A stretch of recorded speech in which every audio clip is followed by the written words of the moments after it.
आज अचानक सवालों में हिंदुस्तान की आन बान शान वाली पहचान हमारा राष्ट्रीय ध्वज खबरों में आ गया। केंद्रीय मंत्री हैं प्रहलाद सिंह पटेल। उन्होंने दिल्ली के मुख्यमंत्री अरविंद केजरीवाल के खिलाफ उपराज्यपाल से शिकायत कर दी है कि मुख्यमंत्री ने तिरंगे का अपमान किया है। हम ये खबर आपको विस्तार से बताएंगे कि कैसे अपमान हुआ, क्या विवाद है, लेकिन पहले आपको तिरंगे का इतिहास जरूर समझना चाहिए। जब आप तिरंगे का इतिहास समझेंगे तब ये खबर को आप अच्छे से समझ पाएंगे। सबसे पहले 1931 में कराची में कांग्रेस का अधिवेशन हुआ था, जिसमें तिरंगे को राष्ट्रीय ध्वज के रूप में मान्यता दी गई थी। आज़ादी से ठीक पहले 22 जुलाई 1947 को जब संविधान सभा बैठी थी तो उसमें देश के पहले प्रधानमंत्री पंडित जवाहरलाल नेहरू ने राष्ट्रीय ध्वज का प्रस्ताव पेश किया था। आज़ादी 15 अगस्त 1947 को मिल गई, लेकिन उसके अगले दिन यानी 16 अगस्त को लाल किले की प्राचीर पर पहली बार ये राष्ट्रीय झंडा, ये हमारा तिरंगा फहराया गया तो भारत के एक स्वतंत्र देश के होने की मुनादी कर रहा था। किसी भी देश के लिए राष्ट्रीय ध्वज उसके गौरव की सबसे बड़ी निशानी होता है। वो झंडा देश के लोगों में नया जज्बा भरता है। आप जिस तिरंगे को देख रहे हैं, इसके स्वतंत्रता सेनानी पिंगली वेंकैया ने इसको डिजाइन किया था, जो महात्मा गांधी से दक्षिण अफ्रीका में ही मिल चुके थे। इस तिरंगे की शान में लिखा गया है कि केसरिया बल भरने वाला, सादा है सच्चाई, हरा रंग है हरी हमारी धरती की अंगड़ाई, कहता है ये चक्र हमारा कदम कभी न रुकेगा, हिंद देश का प्यारा झंडा ऊंचा सदा रहेगा। दुनिया के सबसे बड़े लोकतंत्र का झंडा वाकई हमेशा ऊंचा रहेगा, क्योंकि ये झंडा सिर्फ एक कपड़ा मात्र नहीं है, बल्कि इसमें हमारे पूर्वजों का खून पसीना लगा है।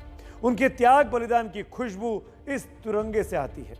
200 साल की गुलामी के खिलाफ हमारे संघर्ष का प्रतीक है ये हमारा तिरंगा। इस तिरंगे झंडे में 3 रंग हैं, केसरिया, सफेद और हरा।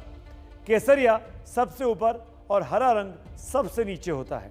बीच में सफेद रंग की पट्टी के बिल्कुल मध्य में एक चक्र है नीले रंग का। उस नीले रंग के चक्र में 24 तीलियां होती हैं। इस चक्र को सारनाथ के अशोक स्तंभ से लिया गया है। इस तिरंगे की लंबाई चौड़ाई का अनुपात 3:2 होता है, 3:2 का रेशो होता है। हर रंग की अपनी अहमियत है, लेकिन किसी भी हिंदुस्तानी के लिए तिरंगे के तीनों रंग बेहद पवित्र होते हैं। बावजूद इसके राष्ट्रीय झंडे के रंग पर सियासी झगड़ा शुरू हो गया है। प्रहलाद सिंह पटेल बनाम अरविंद केजरीवाल, क्या है ये पूरा माजरा, अब आपको आसानी से समझ में आएगा।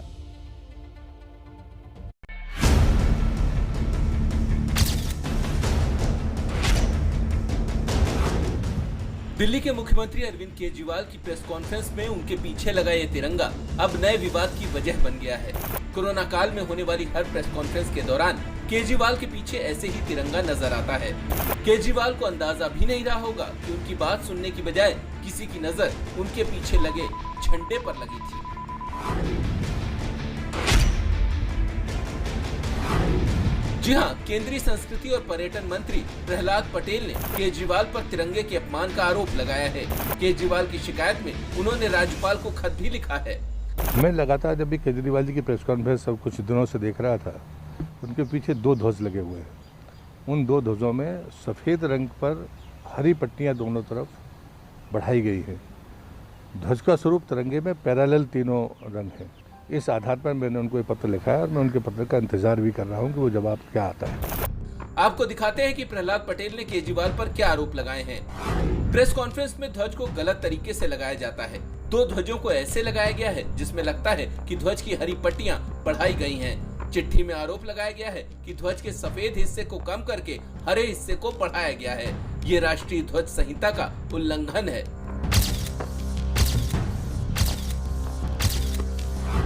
प्रहलाद पटेल के आरोप अगर सही हैं, तो केजरीवाल पर तिरंगे के अपमान का मामला बनता है। लेकिन ये विवाद सिर्फ झंडे का नहीं है, बल्कि सियासी भी है, क्योंकि प्रहलाद पटेल ने हरे रंग को बढ़ाने की बात की है, जो एक धर्म विशेष की तरफ इशारा करता है। दूसरी तरफ आम आदमी पार्टी इस आरोप को खारिज कर रही है। कुछ ऐसा ही विवाद लक्षद्वीप को लेकर तूल पकड़ रहा है। विवाद लक्षद्वीप के प्रशासक प्रफुल्ल खोड़ा पटेल के बनाए गए नए नियमों को लेकर है, जिनके मुताबिक विकास के लिए संपत्ति जब्त करने का अधिकार प्रशासक को है। एंटी सोशल हरकतों के लिए किसी की गिरफ्तारी का खुलासा किए बिना उसे 1 साल तक हिरासत में रखा जा सकता है। 2 से ज्यादा बच्चे वालों को पंचायत चुनाव लड़ने की इजाजत नहीं होगी।